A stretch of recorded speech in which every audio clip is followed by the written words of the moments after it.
More than 3 years ago, the COVID pandemic disrupted daily life and forced us all to adapt to a new reality. I recall those early days. We were instructed to stay home and shift our whole lives online. And while many of us faced challenges like Wi-Fi struggles and crowded households, some were digitally disconnected. We had people sitting in cars and parking lots to catch a free wireless signal for work, for school, for healthcare appointments, and more. COVID taught us just how important broadband access is in modern life. It has evolved into a vital communication tool, and fair rules are needed to ensure equal access for all users.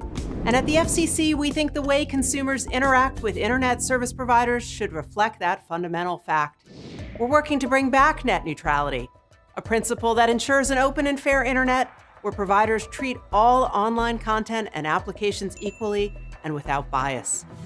Here's how we do this. The FCC would go back to a system where broadband is treated like the essential service it is, because we all need access to it in the digital age.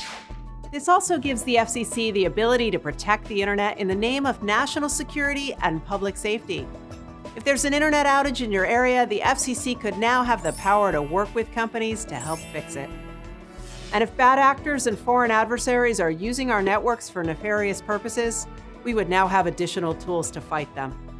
After we gather feedback from the public, the Commission will vote on restoring these protections in early 2024.